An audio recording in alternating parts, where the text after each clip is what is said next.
Hello everybody, and welcome back to another Kohan Duels video. I'm Bont. And I'm Fluke. And today we're continuing the costs of the Ascension tournament games. Considering we kind of left them high and dry, and we kind of need to go over things and get them all finished. There's a few other reasons we're doing this. You might notice that there are two new people doing the streams. Well, not the Yeah, that's correct. And it would be because Ziza is a bit preoccupied at the moment with his gardening and other life affairs. So we're just helping him close out this tournament. Yeah, very important, gardening. We're helping him close out the tournament, yeah. And we're trying out casting for ourselves, so this will be an interesting new adventure for the both of us. We're not used to it. This is the very first video we're doing, in fact. And we love Kohan, so why not? Yeah, why not? Just I like Kohan, I like playing it, and I like talking about it. So this should be easy. Let's do it. Should be easy, yeah, indeed. Just a few things that I'm going to go over before we actually get started here. You might notice that I'm running this at 1080p. It's because I'm using DG Voodoo 2. It also fixes the stuttering issue, in case you've tried it on Windows 10 and you had that problem. It's also reshade, so the game looks a bit darker. It corrects the colors a bit. I'm also using a combined Immortal Sovereigns and Ahriman's Gift music pack, so if you hear any new tracks there, that's because it's from the first game. It's not true widescreen, so things might look a little bit squished. You can let us know in the comments if you prefer the original 4.3. Just going over the tournament rules here. Just a quick recap on the format. We are starting with 575 gold. No outposts, and it's on one of the specific Kohan Duels maps with the Kohan Duels patch. And each player has 2 amulets, and can only seed gold, so any lairs destroyed, those will only receive gold for that, no randomized technologies or amulets. Yep, that's correct. We're doing a best of 3 today against, it is Wintertoes versus Tau. Yep. And this is a very interesting match. I actually sat and observed this game myself while it happened, in this replay. I've yet to see it, although I am aware of the end results. I'm very interested in seeing how it plays out. Yeah, for sure. This one wasn't This is a covered matchup that could go. This is a match I figured could go either way. They both have strength in different areas, and Winter has some really good strategies in his back pocket that can, if they catch you unaware, can just end a game outright. So, yeah, for sure. I'd like to see how Tau plays against that. Yeah, very much so. We got 2 players that like their early opening, very strong opening strategies, and following it up with a bit of economy and macro. And neither one of them afraid of cheese either. That too, yes. Not something we see very often in these 1v1s. Just a quick note, there is a bit of a delay between myself and Fluke, because obviously we're countries apart, so we might just accidentally talk over each other at times. It's basically because he hears my voice at a different time, or I might interrupt him. So that's something to contend with. Yeah, we'll be good. Try and make that work, you know. Alright, cool. Right, ready to start this game when you're Yeah, time to get started. We are playing at 141% speed, which is slightly faster. It's good for 1v1 matches when there's not too much going on a map. Yeah, and I think it really benefits the format as a observer sport, you know, like a lot more happening, less downtime. So for our first heroes here, we have Ravid for Wintertoes, good council hero, very strong in fact, and Mogok for Tau. Mogok is fairly strong at the start of the game. He is. His Galvanite damage makes it very easy for him to take those layers. He can do it with 2 to 3 scouts without waiting for a full heal. And his spell immunity makes it pretty easy for him to keep whatever company he's tied to alive. Yeah, pretty good stats all around. Very strong, healthy hero with enchantment immunity. So surprisingly more useful than you would expect from a hero just looking at his stats. He does very well in the Nationalist lineup. So over here we have Towers just going for the standard Nationalist quarry lumber mill opening, wood mill opening. And he's getting his engineers right away. Full company. Yep, so he wants to collect that GPM, start getting his payback for those engineers as fast as possible.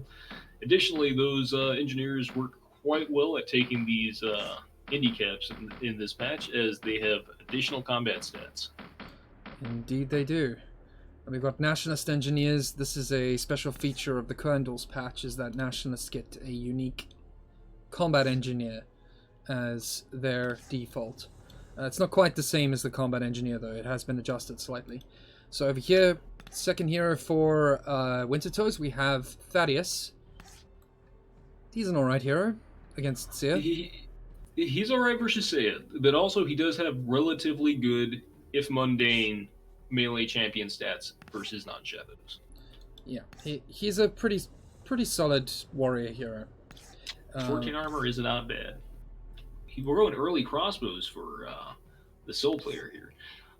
What do his components look like? This is just right into iron. Okay. He went Carpentry Guild into barracks into blacksmith, I believe. Now he sold the barracks and he is getting something else here. Is he settling in the south?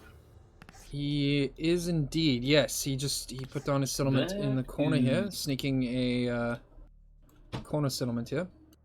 This is pretty vulnerable, but in Kohan Duels, the militia is quite robust compared to standard.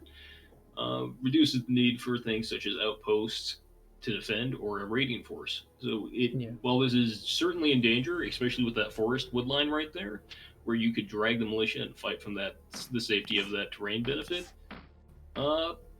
it's not as dangerous as you would assume in standard play.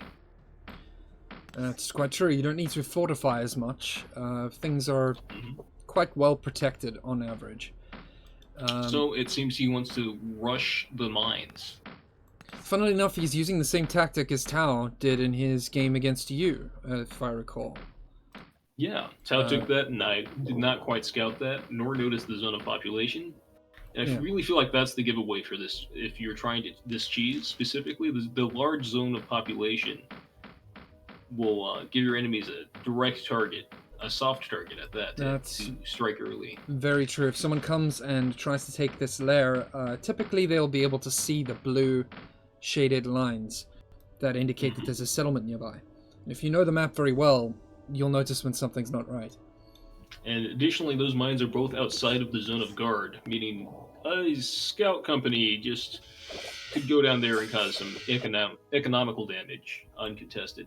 So, what we have here is Tau is still in a single settlement. Very short on his company cap there. He's maxed out. He's going to have to take an indie to fix that. Yeah. His economy is looking quite good at plus 45 and plus 30 for Wintertoes. Yes, that's a little surprising. He's gone for a full economy in his main. All exports and a market factory. Now, the factory is actually more helpful if you intend to start settling right off the gate, because you can stand inside your zone of supply while your settlers heal. He's being very cautious and outposting before taking the settlement. This is an okay play versus pretty much everyone except for another Nationalist player. Their additional companies could threaten to hijack your indie. And if that happens, it's pretty damning for your gameplay. Yep, very true. That Harun is quite essential to the Nationalist opener here, because it gives 2 extra company slots and 4 extra component slots, which is very nice. Yeah, Kung Fu Jesus makes short work of that militia. And he's, of course, got Gavin Barham, one of my favorite heroes in this game. It's his spirit animal. Yeah, this hero represents Tau. Yeah. Oh, beloved disciple. A bold, angry man.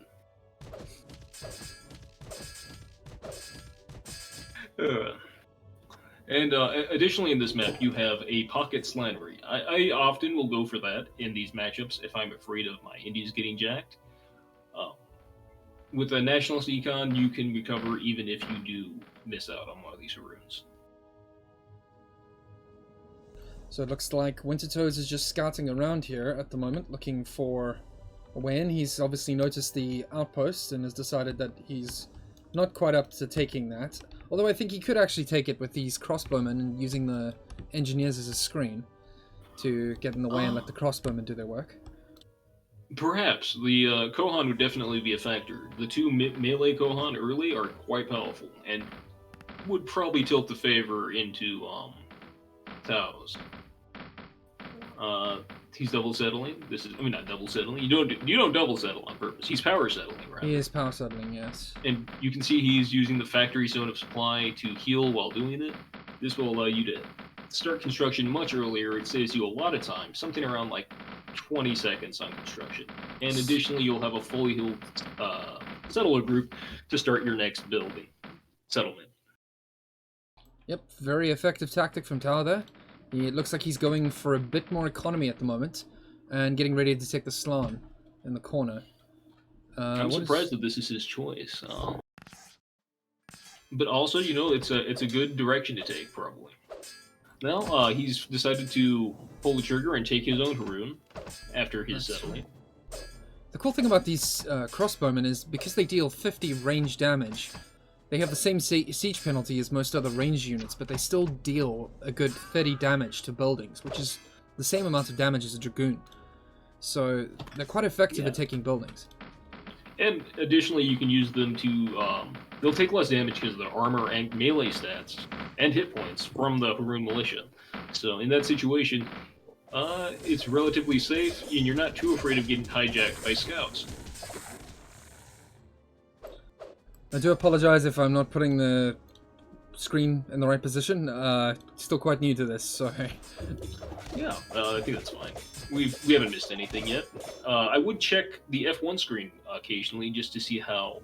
That's right, we got a Light of Faith coming in from Wintertoes. He is going for Channelers.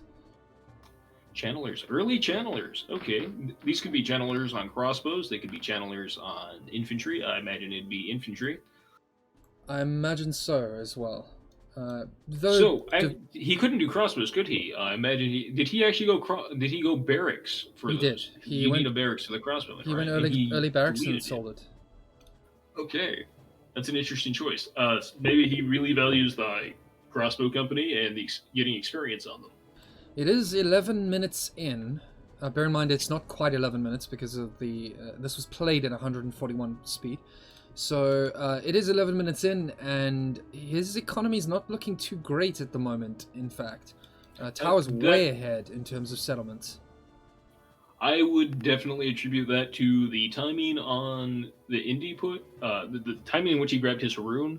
Additionally, the tech rush. Tau went for straight eco. The Still player went for a tech rush on the crossbows. That's true. Doing this, it kind of puts the onus on him to deal some damage with that company. It does, indeed. He needs to actually get his money's worth out of making this company, because that barracks was not cheap. It seems we do have a Channeler Cleric company here.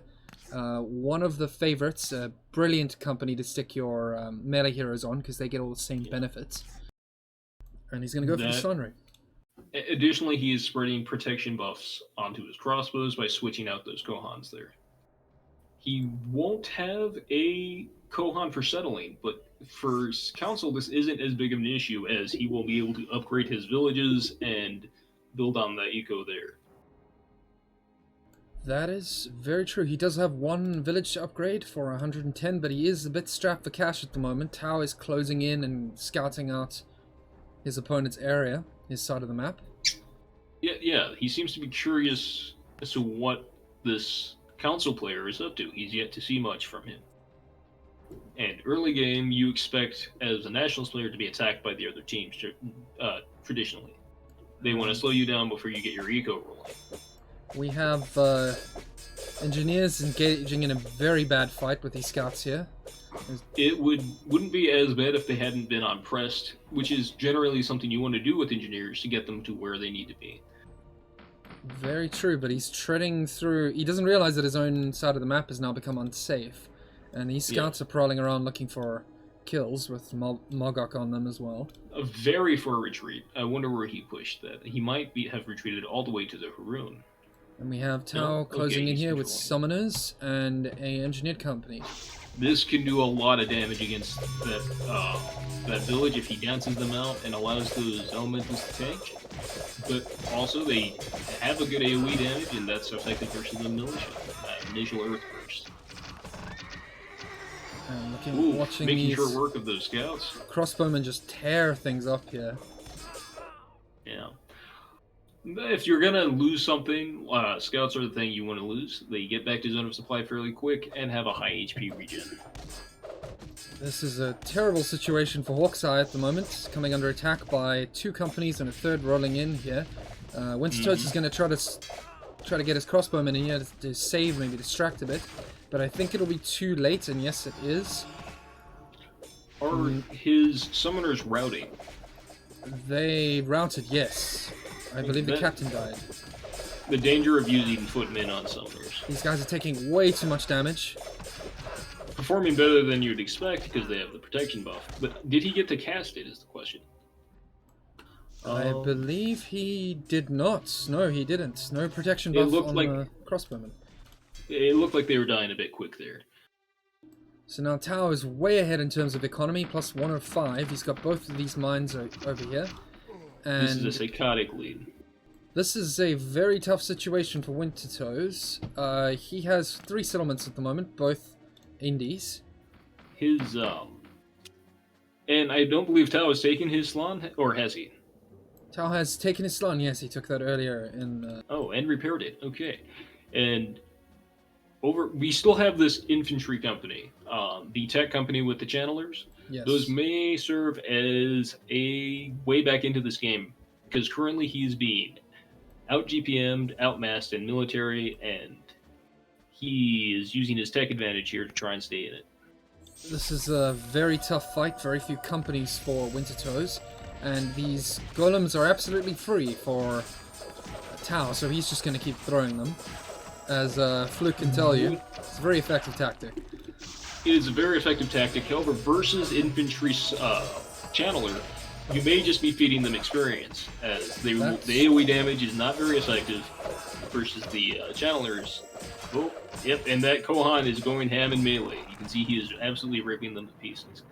Now, the problem here is if you leave the summoner footmen in melee, they will continue to lose morale, and that will not be the case for this infantry channeler group.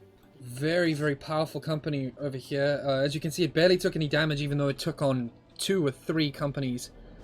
And yeah, take a look at its quicker recovery bonus here. It's 137% because the channeler has some really good passive abilities.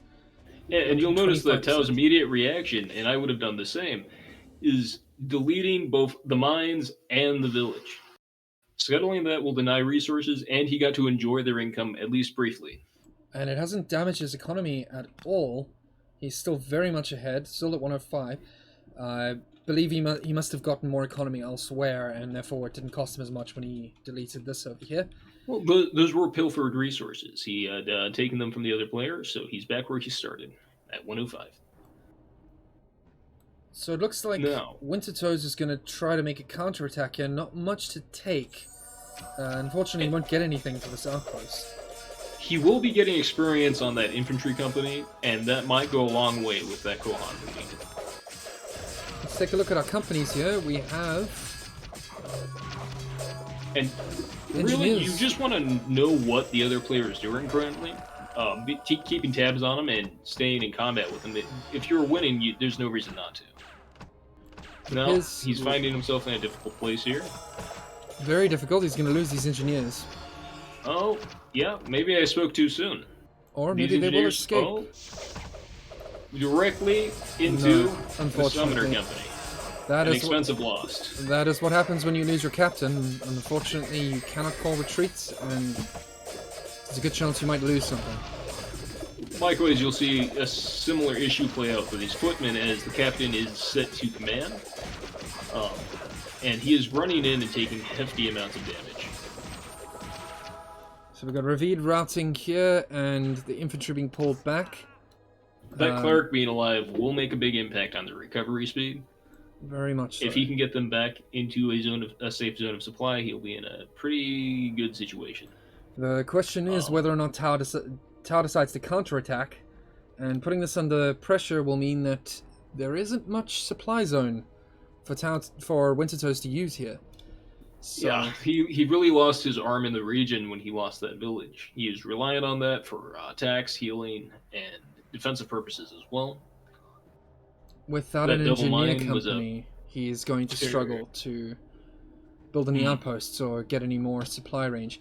It seems he's gone for another infantry channeler company. Okay, this is more all in. Perhaps he believes he's so far behind on eco currently, or he believes that he just needs a little more to tip the scales in his favor. And Tau going with Rangers. Now, Rangers do actually struggle against DV stacked companies, as their damage is dealt over multiple instances, unlike Magicians. So, however, they will fight well in that wooded area, being able to kite their enemy.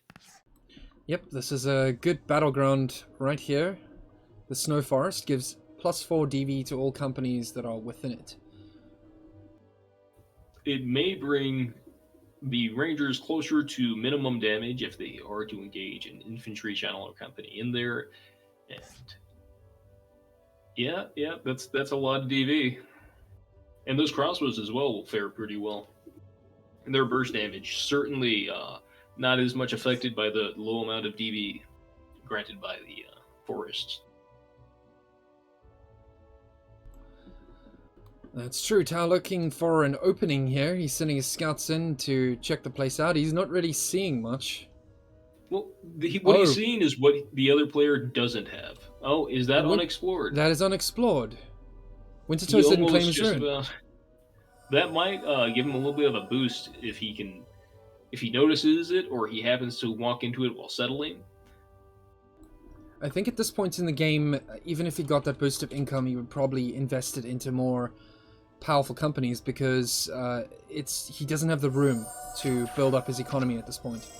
He really needs to put some pressure on the enemy player to free himself of that. We have Tau with Disciples with Invokers. Now this is a very strong company versus those frontline.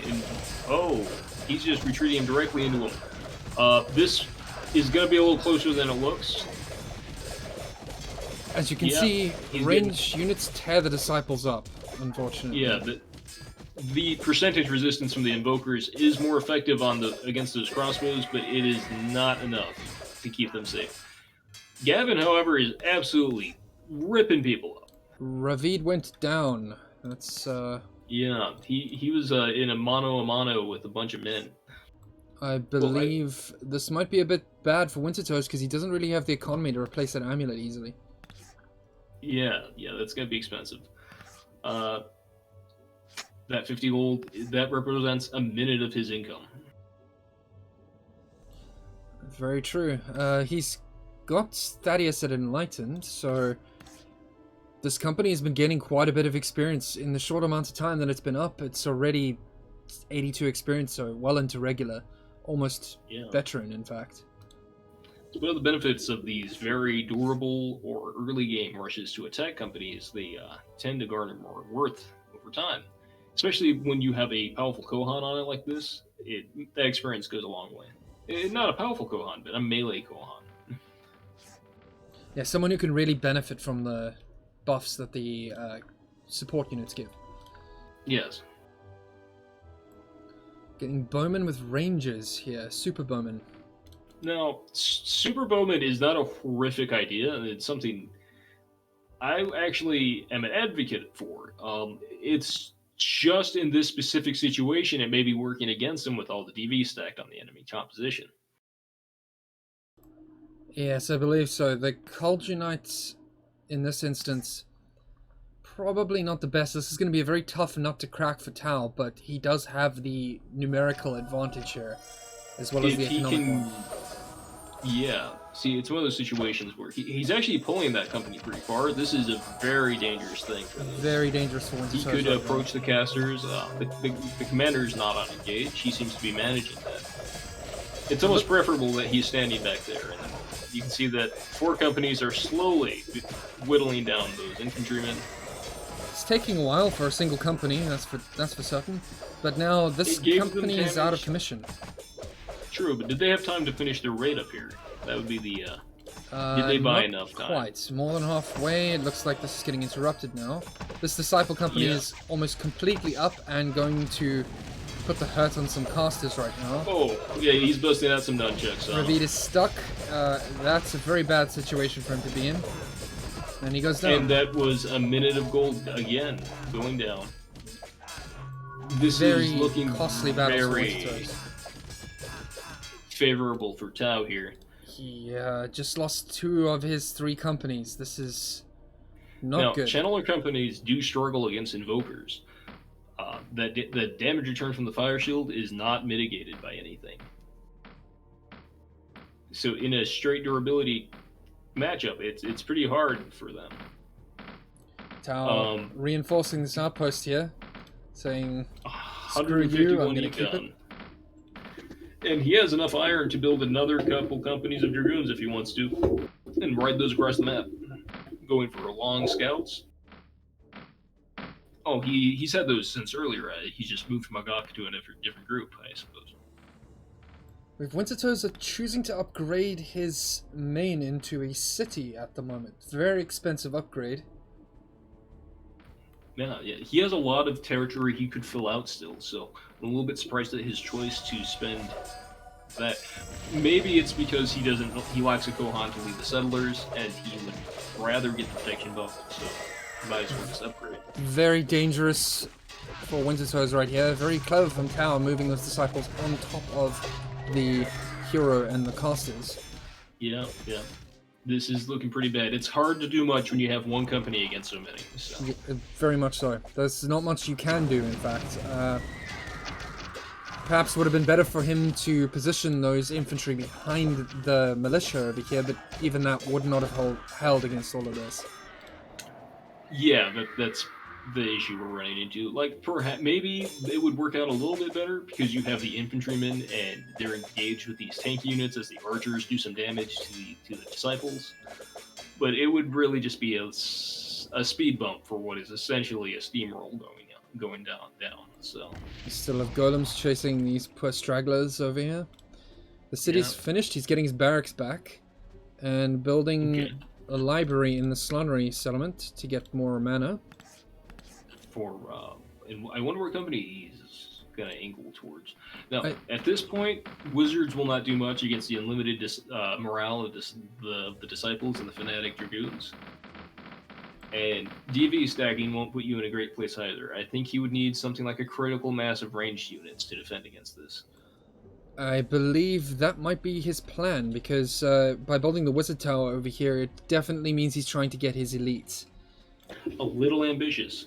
He could go for elite bowmen rather than the stormlords, but normally a lot of time people just get those together as a group. That's how they view that company. Elite bowmen with a stormlord. So we'll see.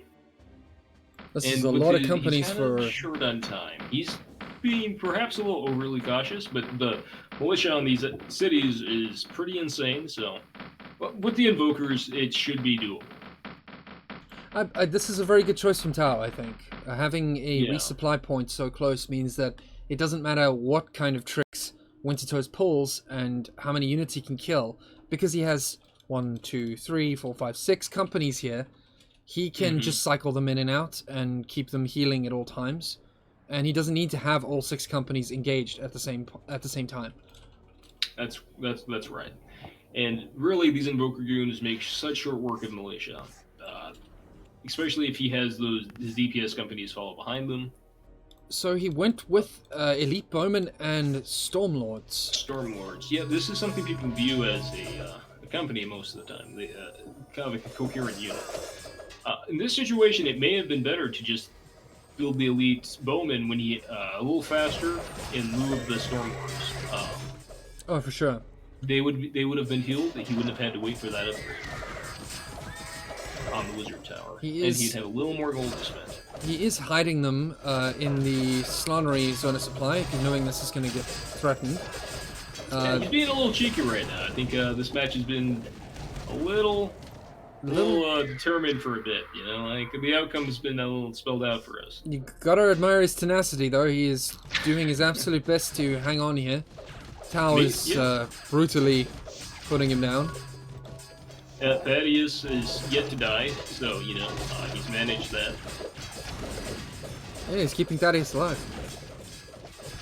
But at what cost, though? No, I'm joking. This is actually a very good time to let your companies heal up.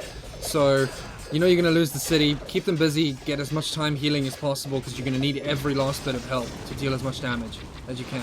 Maybe you'll get some cheeky kills in here. As you can see, those elite bowmen absolutely ignore the Invoker's defense increase.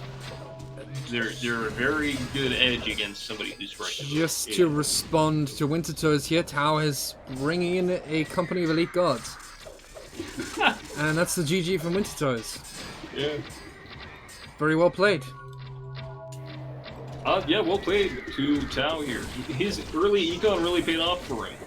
Oh, definitely. He's got a very strong economy on Destiny. It's one of his best maps, I'd say. Okay, yeah. All right, that went pretty well. So that's game 1. 1 point to to Tau. It is a best of 3. We'll take a look at the scores here for a second. You can pause this and have a look.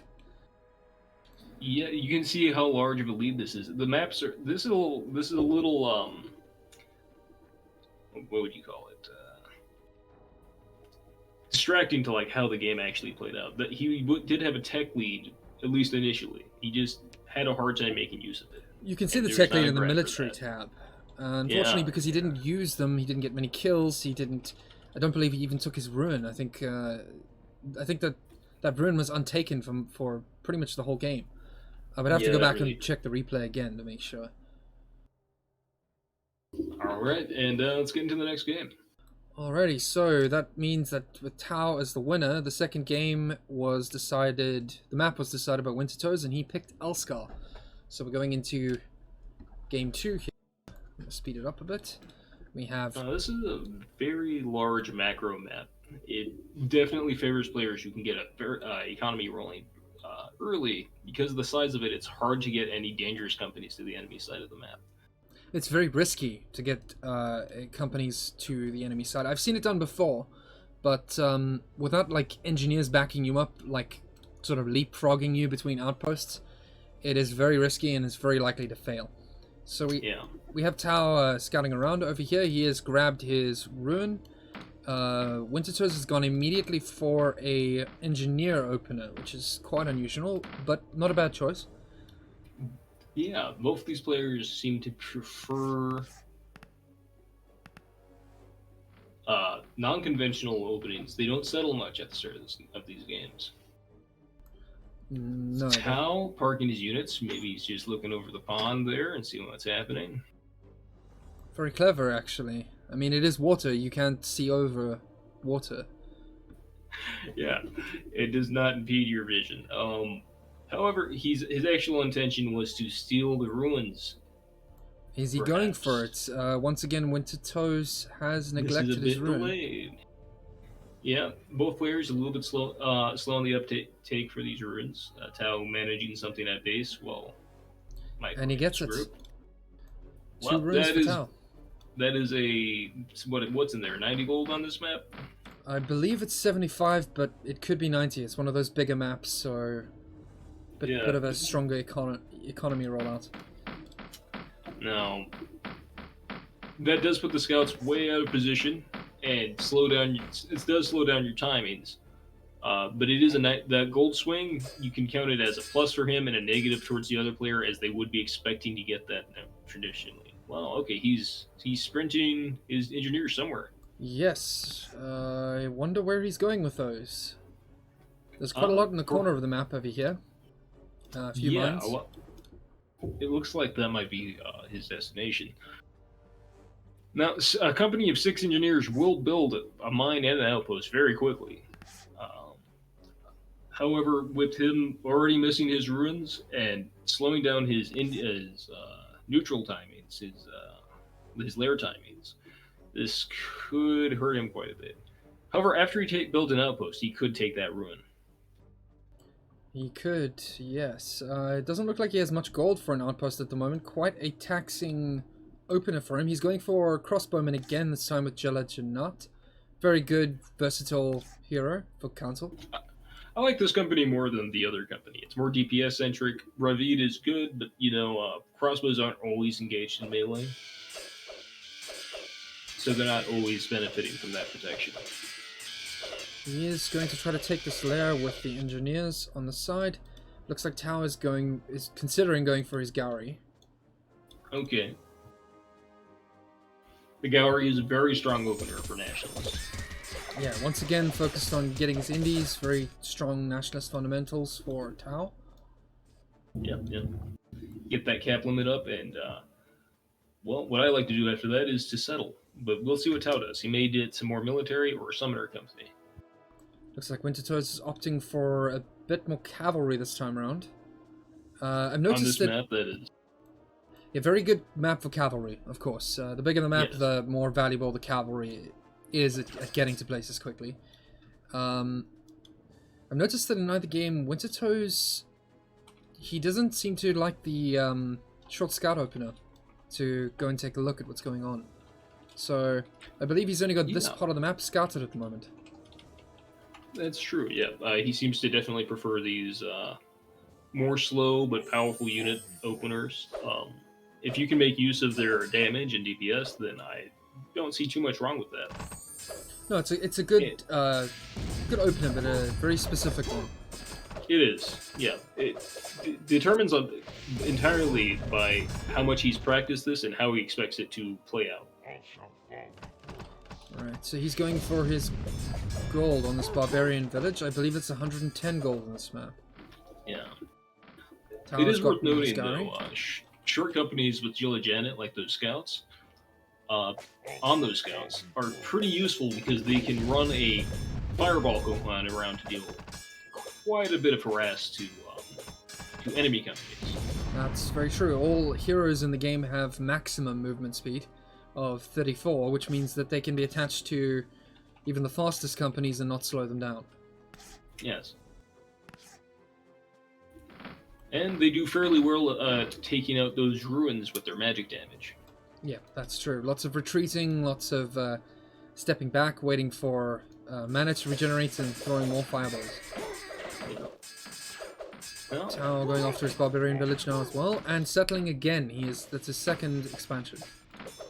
He has Seth and Sadira. These are two fairly fairly good Kohan. They're not what you hope for on rolls, but honestly, Seth scales very well, and with a Fnatic company is a bit of a monster. Yeah, he's got very good range damage, and of course, early Kaldronites, very welcome. Sadira, well, I don't know too much about Sadira. You're the Nationalist player, so you can tell us about it. Sadira is pretty handy. That lightning damage does a hefty amount of morale penalty to, which is actually more of a Syl advantage. She's got those elements to her. Very good at early engagements because of that. It's hard to rush a player who has Sadira because you will find yourself running out of morale and outside of your zone supply. Generally, I find additionally any Kohan with Blessing is generally quite a good hero. Yeah, that damage also is quite a good modifier for taking indies because it increases your damage and therefore your speed. While protection protects you, it doesn't increase your speed for clear. And Dali is just an amazing Kohan. She's quite easy to keep alive because of her spell immunity. She's got personal trailblazing, so she's not affected by terrain. Cavalry resistance and cavalry foe, making her just a monster against dragoons and other companies. And as you see, she has courageous and defense penalty. That defense penalty is simply to make Blessing less defensive. Really, she scales out of it. It with combined, it gives 2 DV instead of 3, because 3 is very good on a Kohan. You don't have to get a cleric, and you don't have to slow things down either. So that's right. Blessing is a very good spell. Very good spell. Blessing is a good spell. Yeah, I Very come to good. that conclusion. we Roundabout like way of clerics here. saying that. We don't get Yeah. we don't get the opportunity to use them much, but we love clerics. Clerics are great. So we have Wintertoes poking around over here, looking for whether or not Tau has taken his Draugr. Turns out he hasn't. We have Tau going for his lair, I believe. This is where you have a chance to interact with the Nationalist players, opening and econ. Well, perhaps earlier too, but if you can get a company over there and see what they've managed to accomplish by this time, you can do some serious distractions and economical damage by attacking them. Oh, for sure. They're very vulnerable while they're still setting up, because it takes a while to get the company limit and to get things rolling for Nationalists. But they do have strong economies with the extra component slot. And those engineers are a bit tougher than normal. They're not by no means overtuned, but they hit pretty hard. With the Kohan, this fight is definitely in Tau's favor. Oh yeah, there's no chance here. Surprise. Hopefully he notices and retreats them, but he may be distracted by going elsewhere. Can't retreat them any longer, and I believe with... Set's gonna make it quite easy to run them down, ignoring the terrain penalties. His engineers probably move faster. He has no control over that company until it is allowed to sit still for a moment and recover its captain. So losing the scouts there for Wintertoes. He's got a defensive cleric channeler company here. They're standing around in their war formation, which will lower their speed in which they can move if he wanted to react or attack on the left side. But he is in a good place defensively. However, I think Tau is concerning himself with growing his economy and having a clean opener. This is usually what Nationalists want. They want a low interaction early game where they get their GPM through the roof, and then after that they want to hit a mid-game timing and do some serious damage. At least this is the standard play for Nationalists. It seems both players are quite concerned with the other player poking their nose around the second entrance to their territory here. Yeah, but it is one of the quicker ways for your enemy to reach you on this map, and it's hard to build up a defensive force there without feeling overextended. Now, while that is the case, the sandbar there does do some work to slowing any attack. That's very true. I think he imagines that Wintertoes might send some more scouts this way, and these bowmen should handle scouts quite well with the two rangers on them. Yeah, and the captain engaging. That would be... let's see. Now, this is the thing about Alskar. These mountains provide a natural barrier between the teams. So the player on the bottom of the diamond tends to inhabit the right side of the map, and the player on the top tends to inhabit the left side of the map. That's right. Each player has like a L shape in terms of territory here. The real midpoint of the map still being right over here. Looks like we have Tau moving in here with super scouts. He's looking for a lair or an expansion in this corner. If he did run into them taking that, he could do some damage, or at least tax them a little bit. It's a very good company for Sidira. May not be worth doing. Yeah, Sidira is possibly one of the better super scout companies. That bonus damage on the Rangers and the Lightning, it's pretty hefty. Now, he's coming in to do some damage here. The crossbows should make short work of anything here. Along with those firebolts, since she has already cast Blessing while taking that place, she will spend all of her mana on firebolts. And that is quite painful for Burst. Very painful indeed. It looks like Wintertoes gets to keep his settlement. Not that I think Tau would have been able to take it there with those. Maybe while they were still fighting the militia, he could have done some damage. I'm impressed that he, for the army composition of Tau here, the Ranger Scout, the Super Scouts, it's pretty diverse. The Ranger Archers could be in a possibly more aggressive position since he's scouted what the Council player is up to. Wintertoes is taking his stuff, and he shouldn't be too worried about the defense of his main. He's just reaching out at the moment. Looks like Wintertoes has taken his Draugr, while Tau has outposted his. And this is focused elsewhere, I believe. It could be viewed as overly cautious, but as a Nationalist player, you kind of get traumatized by early attacks preventing your expansion. So you want to take precautions for these things. Oh, for sure. It takes a lot longer to capture a settlement when you have to destroy the outpost as well. So, Yeah. very good defensive tactic. It's also very good for taking the outpost, not the outpost, the settlement itself as well, because you have a bit of extra help fighting this militia. Yeah. So something you can do here on this map, and worth noting for anyone who's interested in learning this format, you can attack this Drauga and drag them to this tree line where you are safe and they are spawned in the open. Now, the forest essentially is like fighting with a second bless on your company, and in addition, it stacks with bless, so you can clear it while sustaining minimal damage. However, this is working out just fine for Tau currently. I believe that is a Disciple company, which is something I would not expect to see this early in the game. Very early, just pure Disciples here. He's managed it with plus 90 econ and no mana malice. I'm guessing that's from the Drauga. He may have built a temple and a library. He has just a library. 2 libraries, and he's got a specific settlement here for Disciples. Very, very clever. He needs to do some damage with them though, because they are expensive. And additionally, this kind of tech means the Disciples will not have fanatics or anything else with them, so they will be scaling on experience, ideally. They need to do damage and get kills. Yeah, because even a 10% bonus to Disciples, when they get up to regular, they get a 10% bonus to their stats, both attack and defense. It's not a significant increase in defense, but it's a huge increase in attack. So they are very, very threatening units. Yeah, with their 2 attacks, they tend to damn near double dip from the benefits of AV. He has and placed you can apply that to the blessing as well. The plus 2 damage will be applied to both attacks. It's pretty hefty. Looks like he's changed out Sadira and attached her to his Disciple company instead. Now, I like his choice of getting them early. If you're going to do this, you don't want to try and get all this tech on Disciple sometimes. In fact, I think the tech can be a bit of a trap. A lot of the times, you're just as good going for DPS companies like archers and magicians as the Nationalist team. But if you can get early enough Disciples, like from that settlement with the barracks and the temple, you have quite a few options. Additionally, you can keep the temple or sell it for a library later in the game.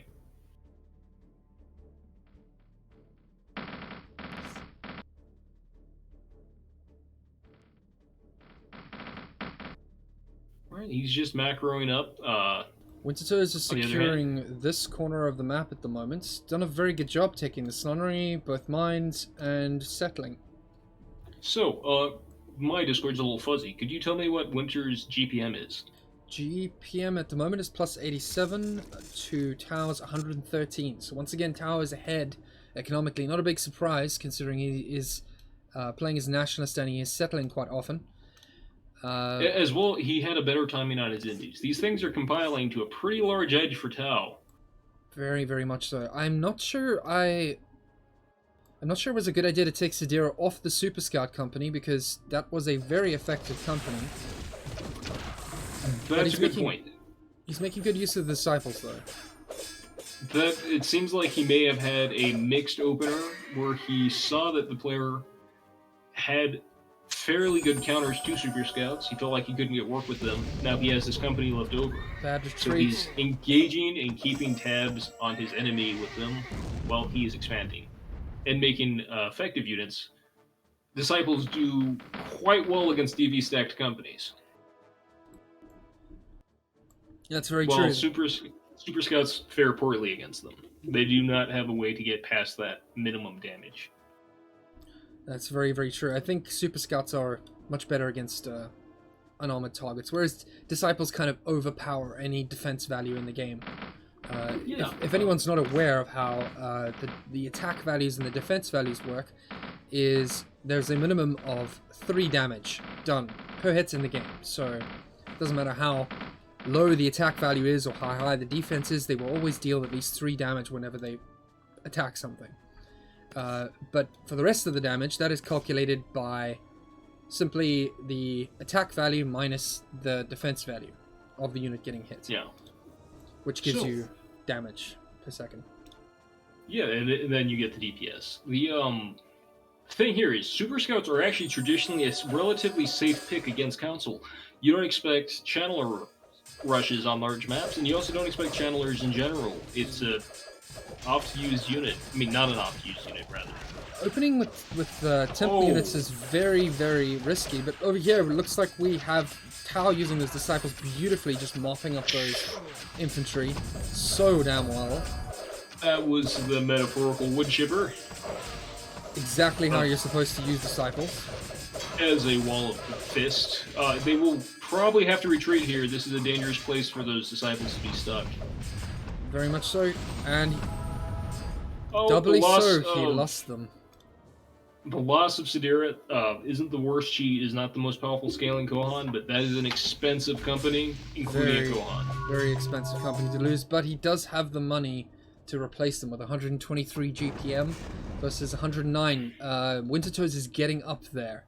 He's getting his macro online this game, and that's nice to see. After the last game where he struggled to get enough settlements, I think Alskar kind of intuitively makes you feel that you need to cover more of the map. You're kind of far enough from the other player that you feel safe. And at the same time, you're afraid of your opponents expanding more than you.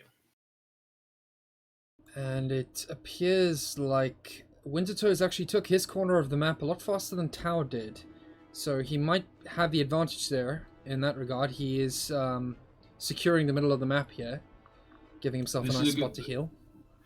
This can be very game deciding on Alskar. Controlling the middle of the map allows you to use either venue of attack, the one on the east or the west. He can threaten the Draugr, or he can threaten the other player's main. And also, it makes it very unsafe for Tau to take that wood mine. This is something you'll see players who are more defensive do. They do not settle that wood mine. It's a danger to do, unless you intend to settle in front of it, or you have mid control. You need to definitely have any settlements that you have in the middle quite heavily reinforced, because if you lose them, that's a step up for your opponent. They can quite easily use that as a staging ground to just keep hitting you and taking more of your stuff. So yeah, for sure. And in this case, he has summoners, and he's going to use those. Those as a standalone force will slow any attack to a crawl. So he would be safe moving his companies around the other end and threatening them there potentially. But it does really look like Wintertoes is staging to attack on this side, so maybe he's predicting that. This is an interesting company. He has an Invoker Rush on the tech. They don't slow the movement speed of the Disciples much, only down to 22. And he will have Mystic Bearer and Blessing. That gives him a percentage resistance and additional flat armor. It makes him more robust to damage. Fairly tanky. I think one of the best features about the Invoker is its quicker recovery rate as well. I mean, it doesn't slow down a company like a Cleric, and it gives quicker recovery.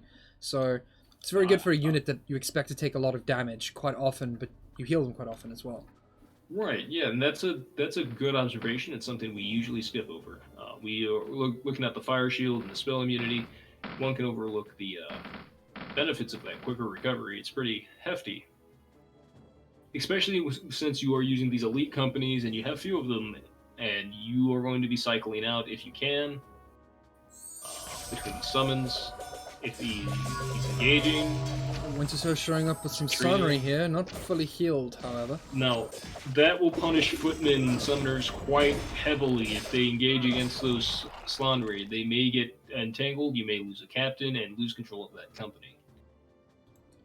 Very good. I was about to say, perhaps against Council, I would have opted for Fanatic instead of Invoker on these companies, because Council doesn't really have much in the way of enchantment effects to mess with their opponent. That's true, but in addition to the Slannery, it'll have been a foresight thing. I'm not sure if he expected Slannery to come out, but the Invokers will definitely protect those disciples from the entanglement. Absolutely. I believe it was a very good call to make in advance to have the Invoker on there. Yeah. To your point, though, I often find myself preferring Fnatic and Cleric companies over these Invoker companies just because of the expense of the upgrades. Now, those disciples, again, they're in a very good position. They have a nice little concave, and they're doing some damage. He's not overcommitting them, which is a very good call from Tau. Now, this is the danger: the captain losing control and the Slannery entangling them. He may want to re-engage to cover for his retreat. The route is bad. Nope, they're panicking. Yep. If this is what happens if you don't manage your route or morale, you may retreat into your enemies. That was not a matter of terrain, just a feature of the game. I believe it was because he lost his captain on the company. Bit inevitable at that point. Once they're rooted to the ground and you have crossbowmen firing at them, they're pretty much guaranteed to be dead unless there's something else for the crossbowmen to shoot at. There's a few solutions for that. One is the Invokers. Another is Paladins to your company. Paladins do fairly well. They're a good melee unit. They just happen to also be good against Seiya. So, in this circumstance, he has Invokers. There's no reason to talk about Paladins. Just if you were to try the Fnatic Cleric tech versus the Council, it's worth noting. Now, he has Fnatic Dragoons, interestingly enough.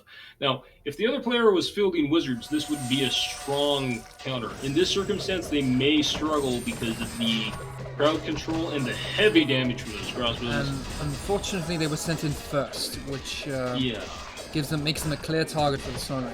He is maneuvering them around to kill some crossbowmen here. Okay, some micro on those.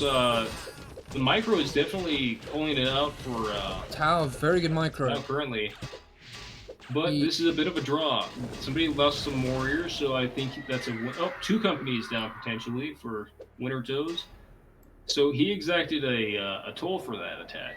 He's pretty far from zone of supply, so he has no cover. And he could chase these crossbowmen down, but he may be thinking about recovering. He's not sure if he has reinforcements over the hill. I think he wouldn't have caught them in time before they reached the outpost, and by then you're fighting militia as well. It's better to just retreat them, get them back to full HP, so you're ready to fight. You have three companies, he has one. I'd agree with that. It seems like that would be a little overcommitting. He had a force up here. He could have potentially pincered that company, but then he'd also be dealing with that fort militia.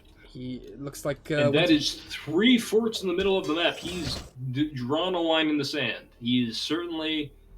If he loses this, he'll be in a bad spot. And he's actually doing multi-prong attack. He was fighting over there and moving this company into position. Looks like he does have his bowman with Wizard Company, but only one. And he is using the channelers as a very, very powerful screen. No, that Wizard Company, while it does not have a critical mass for morale damage, with a screen it could work up that morale damage. And they are a lot more tankier versus these archers, but not versus the rangers.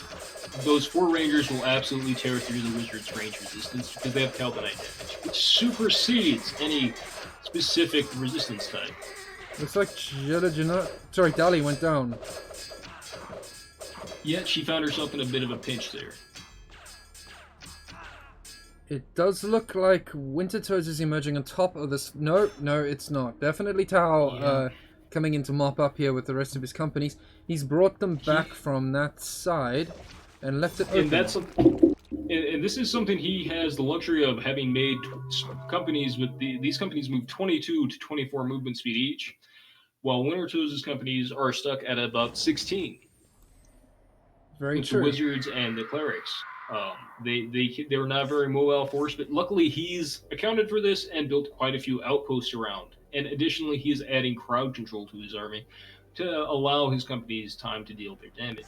That massive crossbows with Jilla has been a staple so far. It's been doing well. She's got the conflagration, which is a fantastic damage spell, especially against these relatively low DV units. And Blessing, she's doing work when she gets involved in a fight.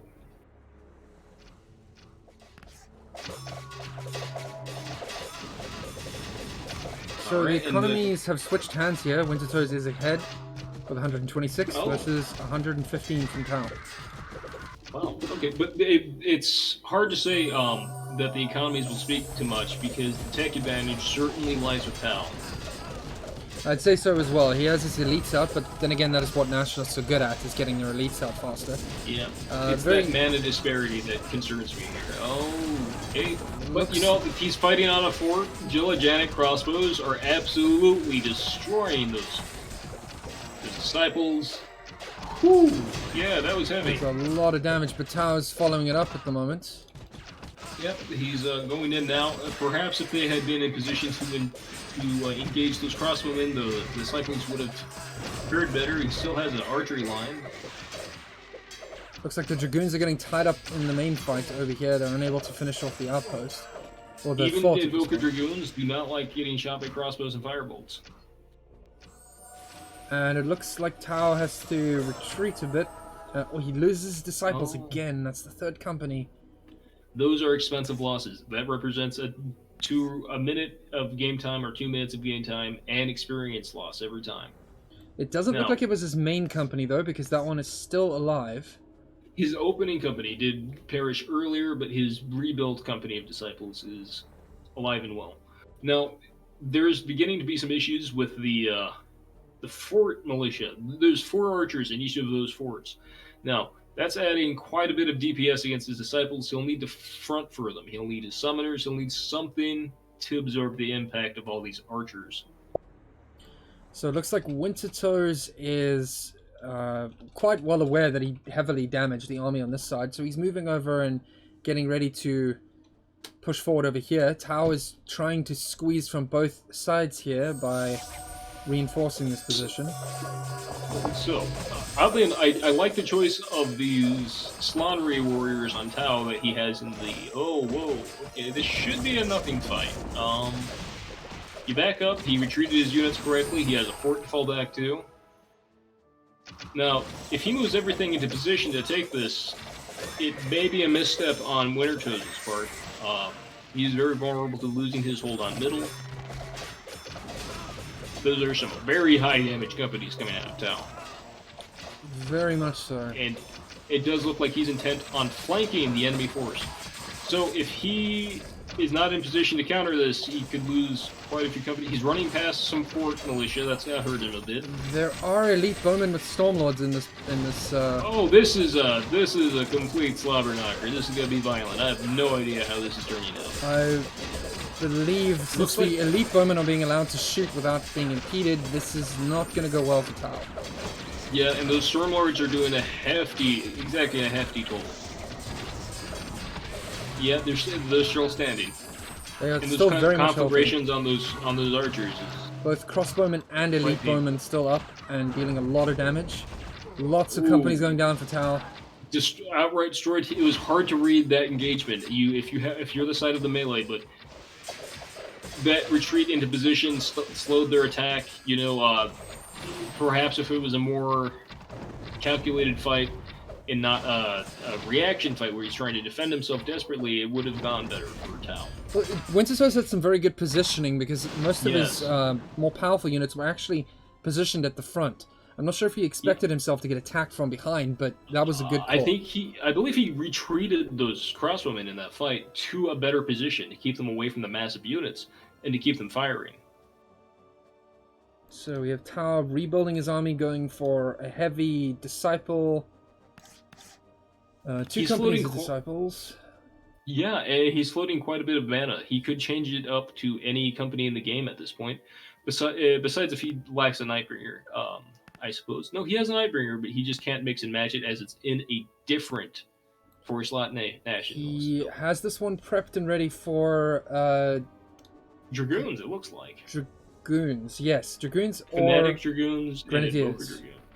Or even his elite guards. Yeah. He could be angling towards that. He doesn't quite have the econ for it. If he had built the company, it would have had to have been off the back of his losses, where he freed up the resources that way. Although I think Elite Guard would fare very poorly in this situation. They don't like Elite Bowmen. No. They get kited by them, and the crossbows also are very effective against Elite Guards. They have quite a bit of damage and quite a bit of health, the Elite Guards, but they're not very good in situations where you've got very powerful ranged units and there's nothing to cover or screen for them or protect them as they're going in to actually get the damage done. So that is the thing. Elite Guard work as a DPS company, and they can soak damage, but you need to cover for them in one respect. You can use them as a tank, but you need to give them DPS. Or you can use them as DPS, but you need to provide them tanks, like footmen, other units, small companies that can absorb the impact. So it appears that Wintertoes has completely destroys his economy here. Very much in the red for mana. Yeah. I approve of this. With his advantage he's at, you want to push it. You know, he knows, he perhaps suspects he's behind economically, and he's got Tau on the back foot. When you're ahead, you want to dip your econ to see if you can win in this kind of situation. Good position for the elite bowman and crossbowman at this point. And he is checking all of his boxes. He's building an outpost behind this. Now, he has to make sure he doesn't get flanked, though his ball of archers may be able to. Oh, that is a lot of damage. So much damage coming out from Wintertoes. You almost want your engineers to absorb that. Oh, wow. Okay, no, he's good. I suspect he's going to do just enough to force that off. It's holding, very much so. Yeah. It's the one damaged company in here. And his infantry a bit worse for wear, but his main killers are still up and they're still killing. I have to give Wintertoes kudos for that. He did not panic when he saw that high DPS company flank directly onto his archers. He stood there and he shot him down. Not a good combo. These Sonnery are going to get chewed up and spat out. So Slannery actually do struggle against channeler companies unless you have something to do the damage for them. They'll simply run out of morale before they kill anything. Elite guards are engaging way too soon. They need more time in the oven. So elite guards are good here. The Fnatic will give them the unlimited morale they need to deal damage against the Stormlords and Wizards, but I suspect building elite guards into crossbows and elite bowmen could be a fatal mistake. Too early. What a waste of time. He's even had the captain is running in, and the captain is probably going to get cooked by those. Crucial error. If you have a melee elite company, you definitely want to set the captain to command. That's easy to forget in the heat of a game, and it has cost me many a match to make that mistake. For sure, the captain is not anywhere near as good as the elite guards themselves. If you can just take a look at HP totals here. Yeah, these elite guards, they might be a good answer to the Stormlords, considering they take 10% less magic damage. But it is a lot of damage coming out from Wintertoes at the moment. He owns his main settlement. Tau is getting pushed back quite heavily here, and I believe he is not expanded elsewhere. No, both players seeming to be caught up in this fight. Their macro isn't really slipping, but they're just choosing to go for these heavy unit compositions of teched out companies from both players. Honestly, they both prefer these heavy frontline fighting units, which is surprising for a council player. Honestly, it's a pretty unique playstyle. I believe Tau didn't sell his components before that was captured. He got a no sell. You see, if he had managed to sell, he could be settling a village or recovering somewhere else right now. Yeah, he does have this other techville, so he can make these deadly companies. Probably why Wintertoes is standing there. He suspects this game has ended. He's sitting on an advantage. However, he's only at plus 62, and Tau actually might have an equal GPM. And these elite guards, supported by the crowd control of those Slannery, could actually be pretty dangerous. This could be dangerous. Yes, these elite bowmen are in a bad position to retreat at the moment. Okay, the Dragoons retreated a bit far. They're going to trigger the militia. This is a dangerous move. I'm going to say a misplay from Tau, retreating his Dragoons to the center of that army. Yeah, but it seems to have worked. A bit far in the retreat, but dealt some damage here, and he's caught all of the remaining. No, Dahlia is still alive and cannot be restrained. So once again, showing her worth here. Yeah, that spell immunity. This is what I was talking about with Magog. Even if she's tied to an archer company, she just protects the value of that company by virtue of spell immunity. Wintertoes just calmly retreating some of his best companies, keeping them to the side, and Tau is taking a lot of damage. So the issue with these summoners here is he had them for a long time, but they've fallen off at this point.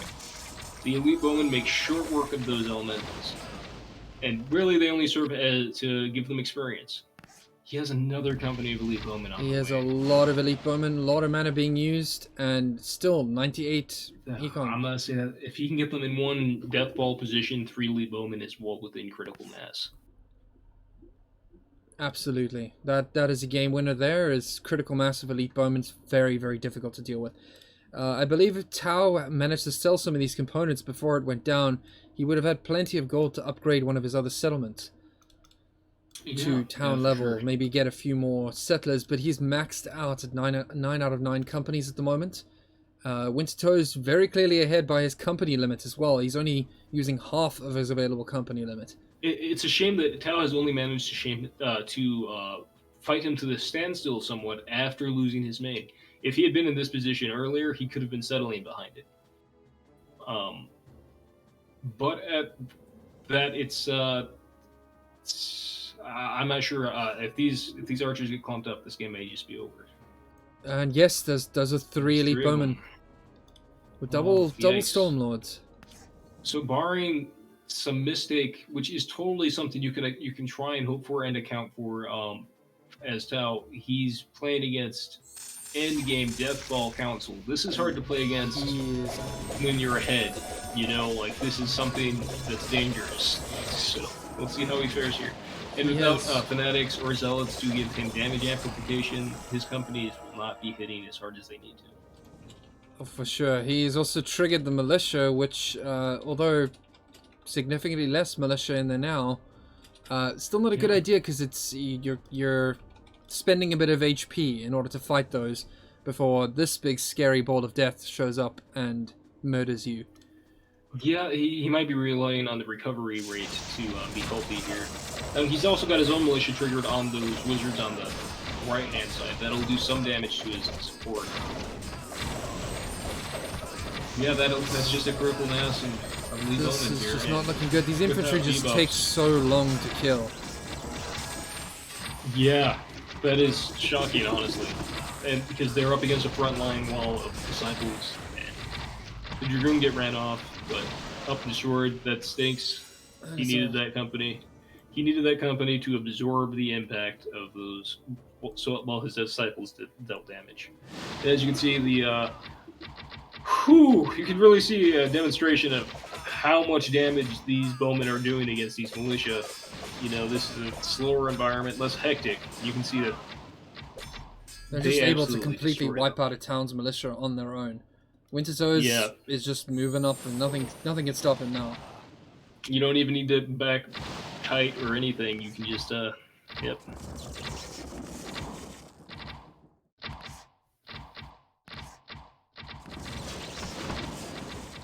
He's got a veteran elite bowman. That is very difficult to deal with. Very, very difficult. I'd say it's past the point of no return for Tau here. 125% effectiveness on these elite bowmen, meaning they get 25% extra damage and defense. And elite bowman, the only archer in the game that attacks at the same rate as units melee. There's a 25% slow on attack values for archers, I believe, or is it 60? I mean, a 40% slow? They attack significantly faster than standard archers. Take a look. We have our regular bowmen over here. They attack for 50%. Crossbowmen are even slower, 25, and elite bowmen attack at 100% rate, which means they're much faster. Twice as much attacks per company of these elite bowmen, who hit Focaltonite damage. Additionally, invalidating range defense. And with these Stormlords, they are very, very resistant to archers, plus 16 defense against ranged units dealing normal damage. Yeah, this is something that didn't come into play too much, that resistance, simply because Tau did not field many archers this game. I think he was relying on his melee DPS, which I think is a perfectly viable strategy versus late game Syl. In fact, you can be favored even if you get the right compositions out at good timings.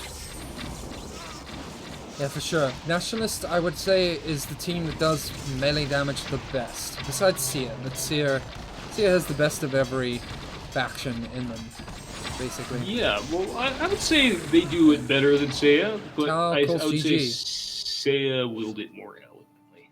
Oh, hey. That's a GG from Tau. Very well played from Wintertoes. He managed to get his full Council Death Ball going, and it just mows down everything. It's a Council lawnmower, basically. You can even see in the overall scores that economically in other areas they were relatively even, but unit composition-wise, Wintertoes winning out with his strong front line, solid backline DPS.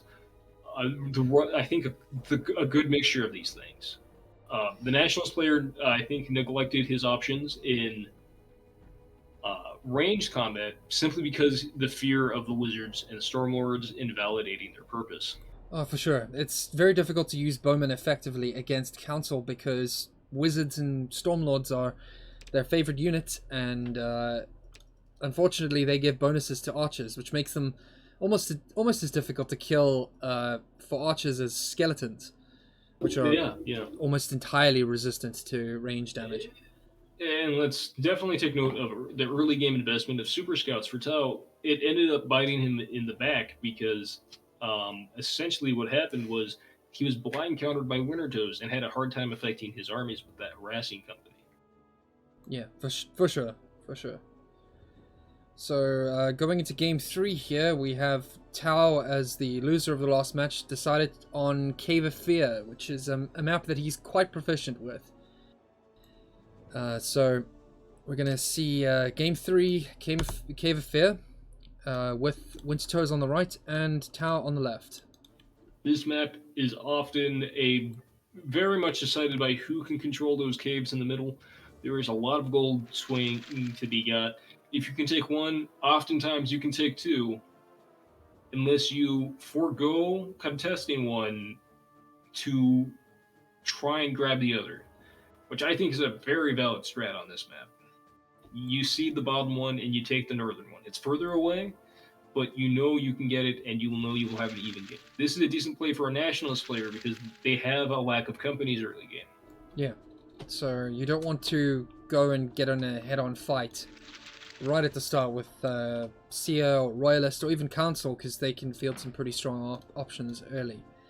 Yeah, and the only real option you have to combat them, for example, just a couple of scout companies can really tear you apart here, right? When you're trying to take those spiders. If you're caught between the spiders and the scouts, you will get torn apart. So the option for Nationalists, if they want to contest you, would be to go a quick summoner company. He seems to be intent on taking his enemy's monolith gold. Yes, which he has succeeded in doing. Wintertoes grabbing his ancient rune gold. So stealing the monolith gold here is a bit cheeky. It's I'm not sure if it's always worth it. It puts your company well out of position. It backs up your timings on your stuff, and as Nationalist player, you already struggle on those things. However, when your enemy checks it and they find that their gold's been stolen, they can lose morale sometimes and start to panic, start building up companies because they think you have an economic edge. Oh no, am I behind? I've lost my precious monolith. Megalith, in this case, actually. Megalith, rather. Yeah, that's a solid point. He is also totally vulnerable to the council player who has more companies stealing his valuable ruin gold. So did he already collect that first before he started stealing my megaliths? Yes, he collected his ancient rune gold and went straight for Wintertoes megalith. Wintertoes at the moment going to go and check it, not going to find anything there. All of a sudden, it is becoming worth it because Wintertoes has a company that's not healing. It's not going to be in a position to fight, right? And it's wasting its time on this megalith, right? Now you're trading time for time. It was a good idea to steal this if he suspects his enemy is going to try and take it early. I typically ignore these megaliths. I think they're a bit of a trap if you're not a team that has a lot of companies. They are quite a low reward.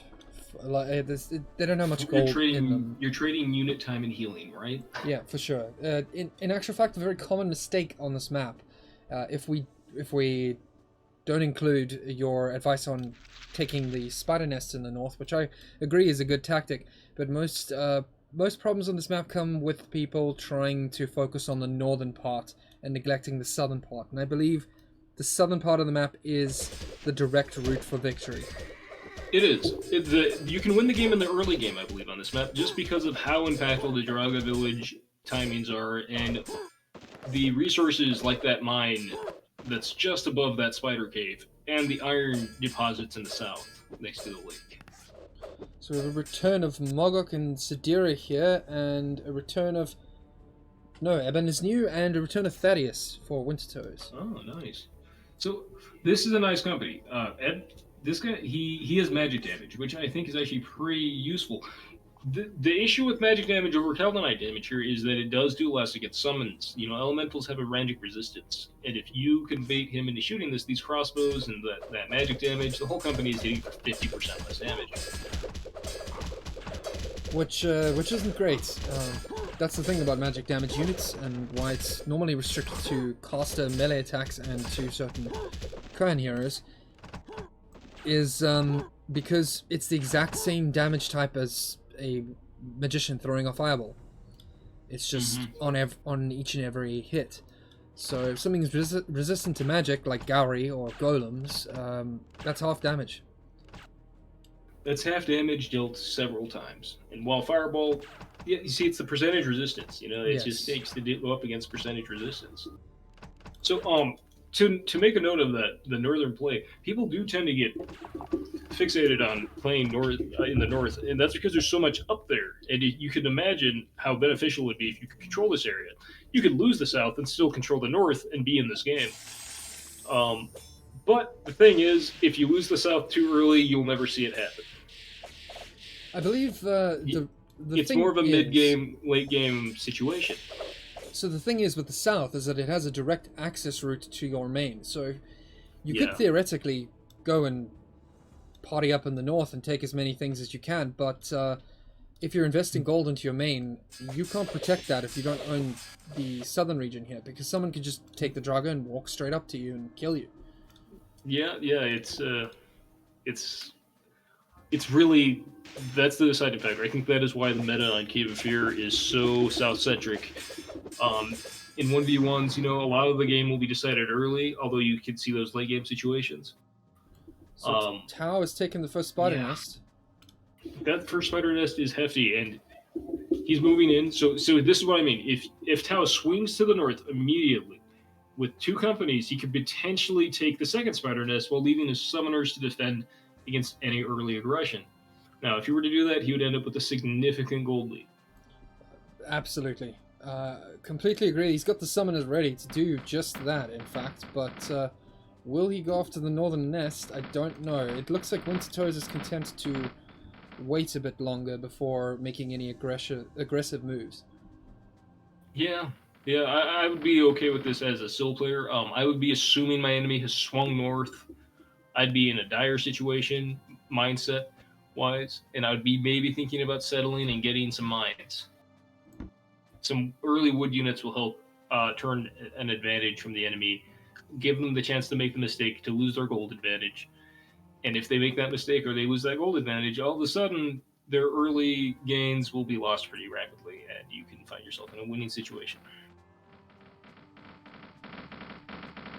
Okay, so this is also potentially a mistake here from Tau. Forting up the middle implies an investment in the middle. You have gold going down up there. He could be spending somewhere else. He could use it for raiding, but there's nothing he could hit really besides that Draga. And that's a bit of an overextension for his army. It is a bit of a strange spot to put an outpost. I think he might be doing it for the visual range as well, because where there is supply zone, he can see what's going on. So he can tell what might be happening in the middle, but as you said, it's 50 gold that could have been spent elsewhere. Yeah, and also the loss of GPM from the stone. Okay, he's in a decent spot here. He's coming in here. It's 2 companies versus 3.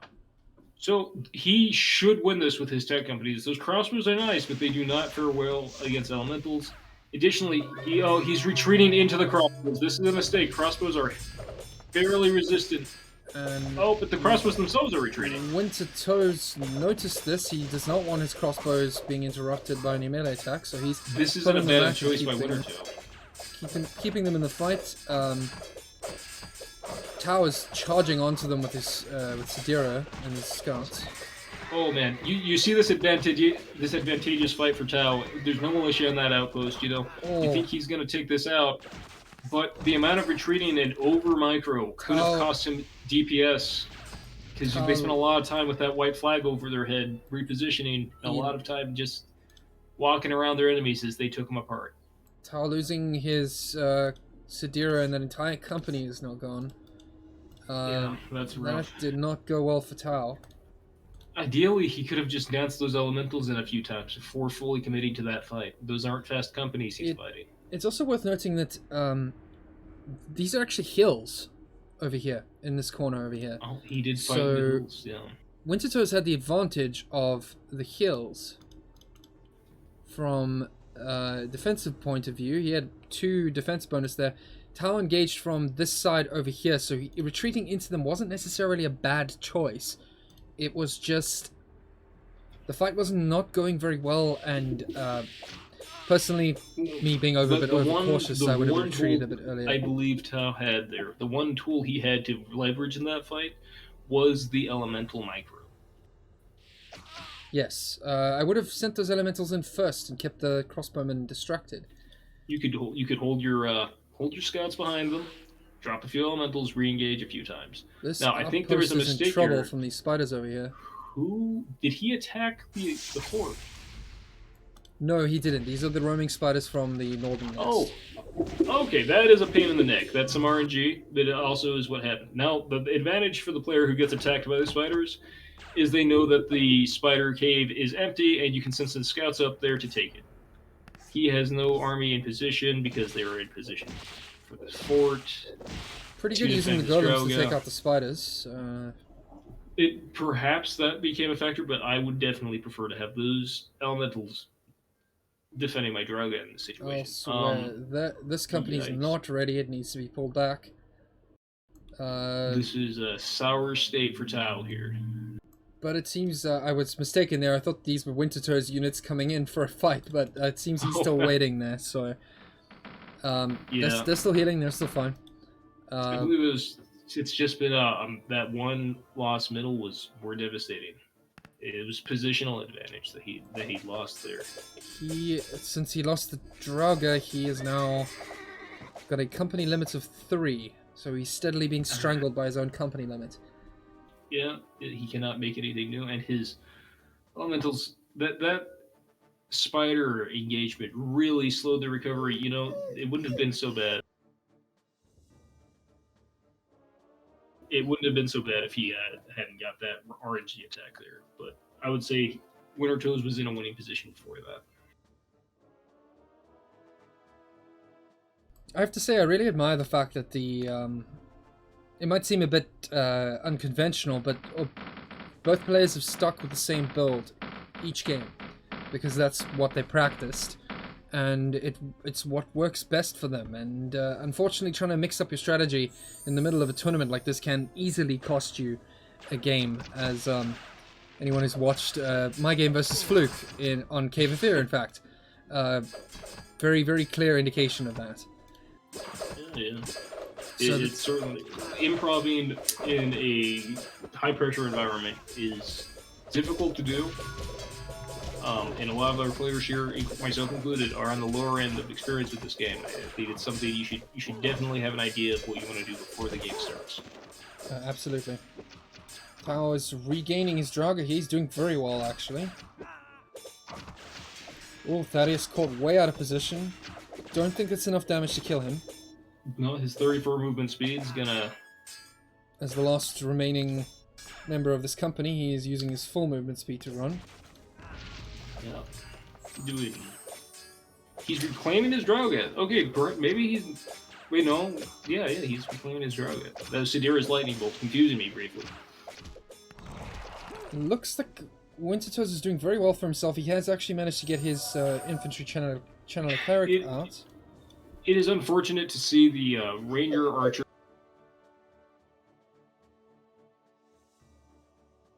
against the Channeler Infantry Cleric companies.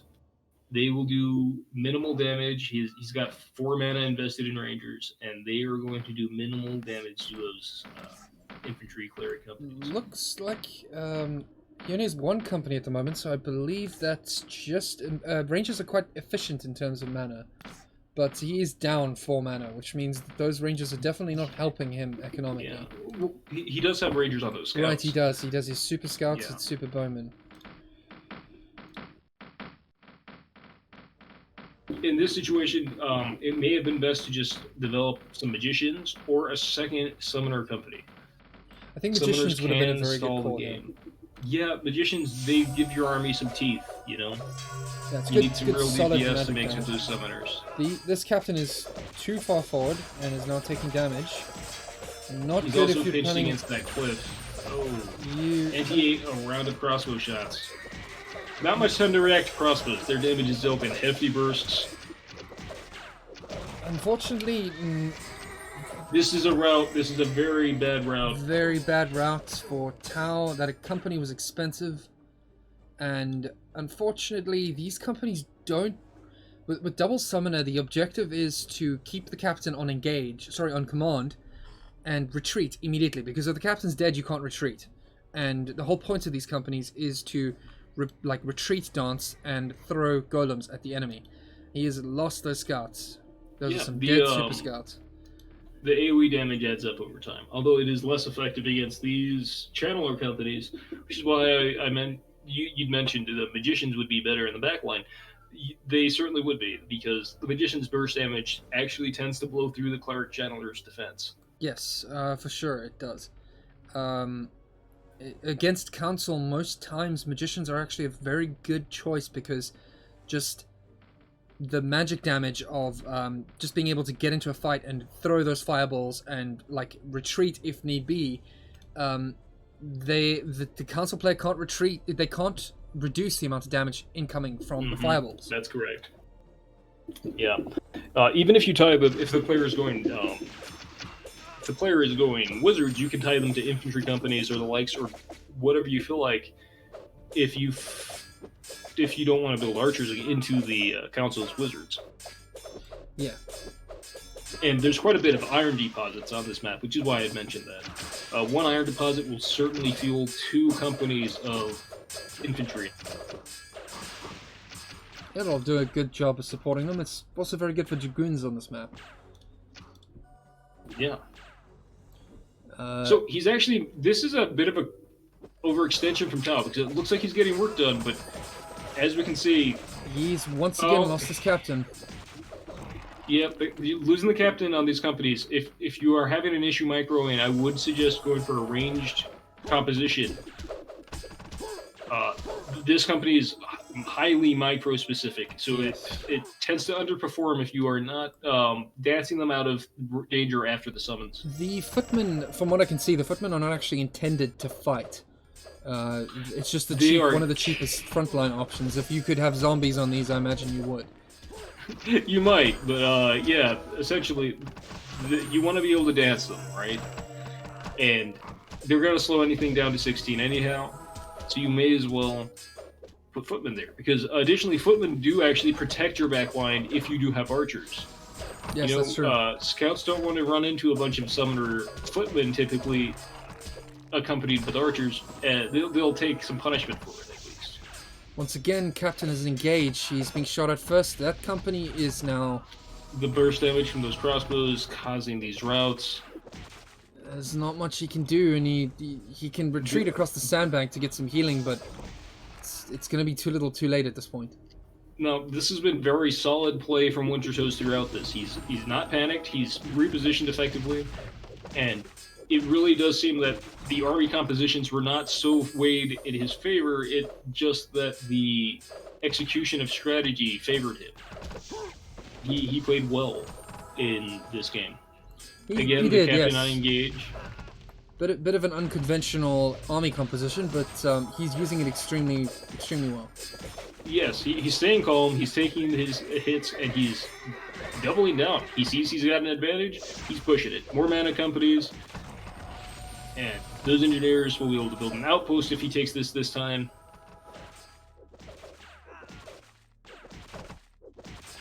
Tau is going to lose even more mana, that'll put him in a big mana deficit. He's not selling the library. He may be a little bit tilted at this. The game is feeling kind of over, so I won't count that as a mistake, really. Yeah, there's not much you can do at this point, I think. He, with the repeated loss of his captains on those footmen, it is not very,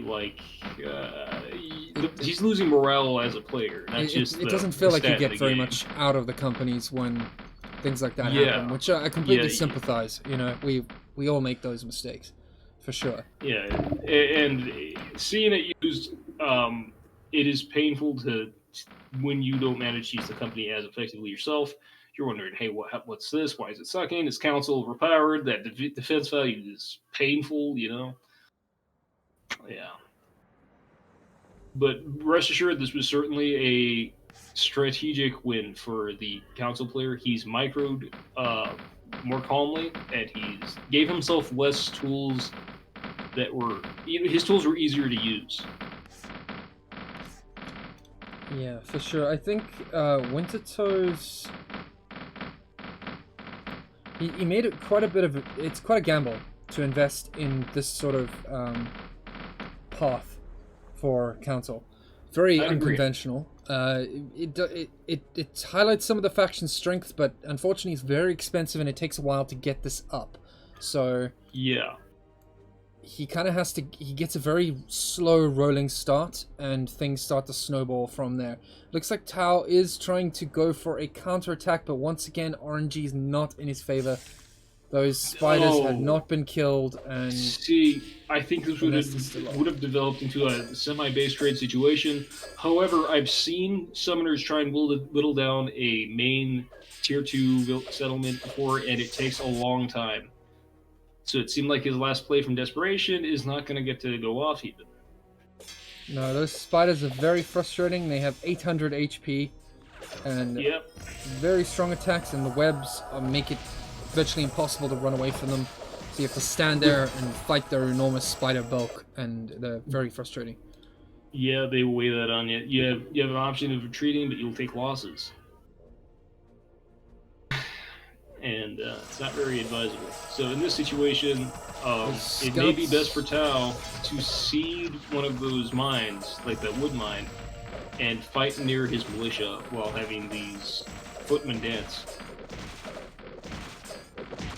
Yeah, I think getting his militia involved at this point would be a good option, but the problem with these companies, the infantry, channel, and cleric, is their defense value is just so high, and their healing is so strong that weaker units like scouts and footmen are just going to struggle against them, for sure. Struggle, yeah, they will. As you can see, they're doing minimum damage. 5 damage from rangers, 3 countered by the channeler's AoE heal, meaning no work is getting done from these engagements.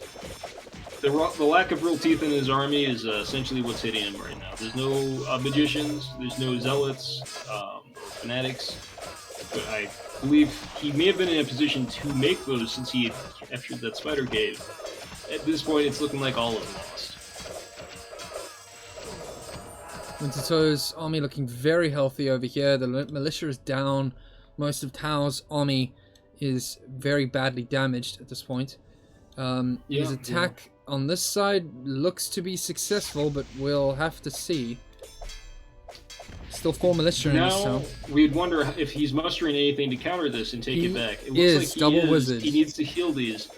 So, in the worst case scenario, Tau holds this, and you are unhealed companies, but he's actually shooting a summoner, and he's surrendering at that. Yep. Unfortunately, summoners right at the back, ready like a ripe fruit to be plucked by these bowmen.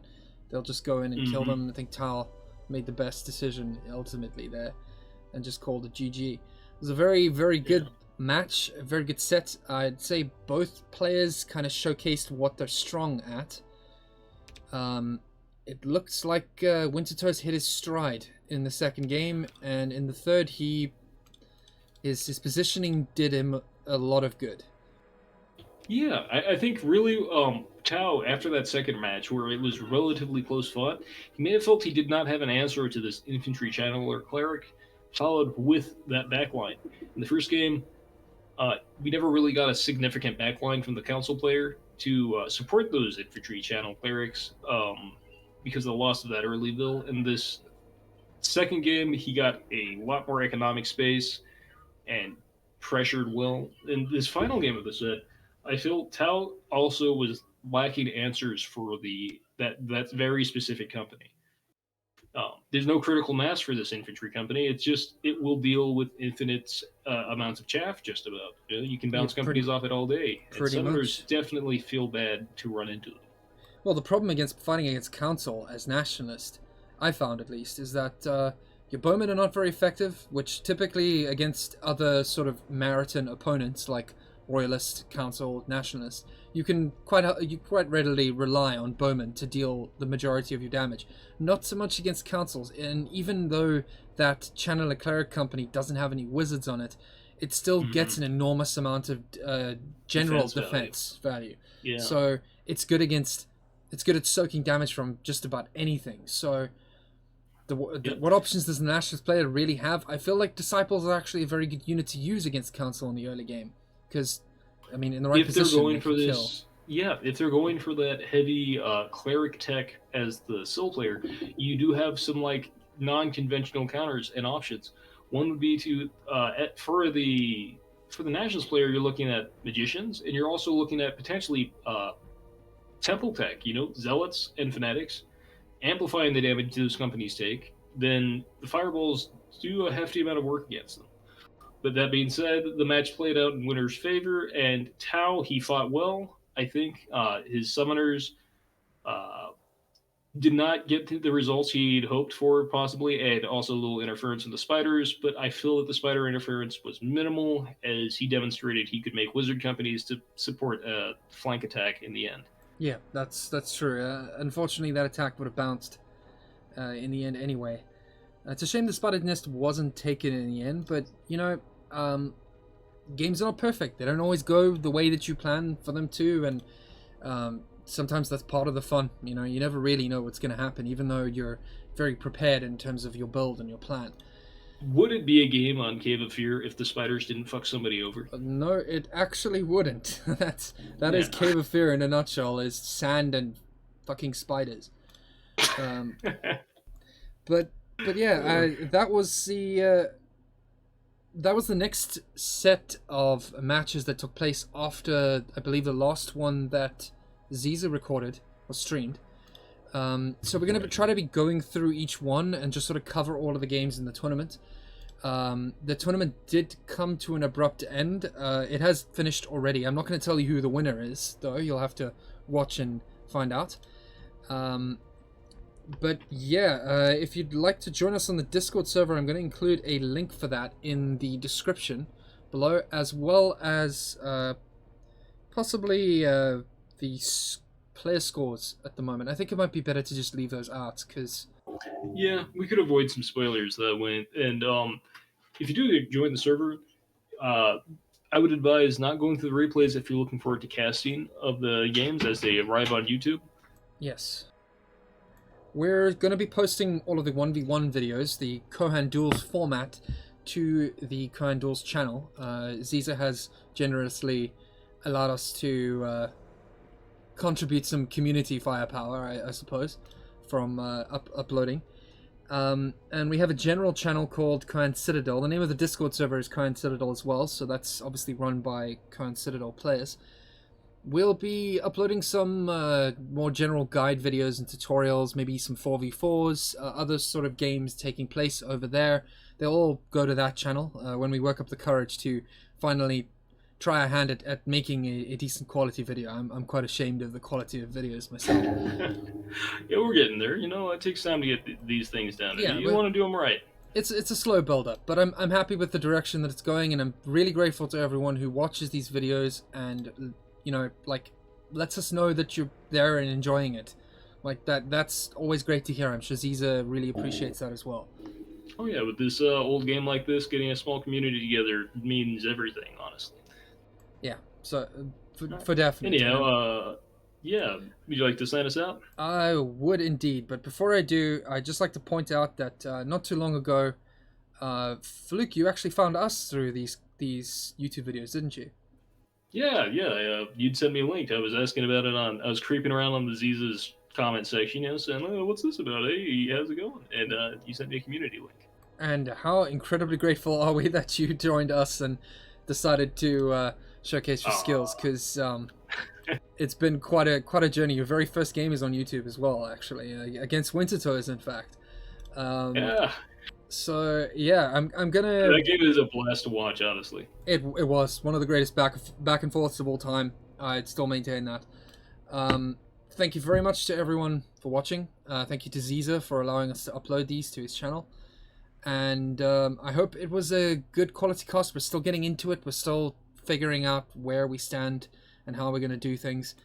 Yep. Yeah. So I appreciate you having me on to do some casting with you. We'll do more analytical gameplay casts coming up, and I hope everyone's looking forward to it. I know I am. Yeah, for sure. If you stuck around to this point in the video, thank you. I love you. You're awesome. Can't promise shirtless streams, but we'll have to see about that in future. So thank you for watching, everyone, and we'll see you later.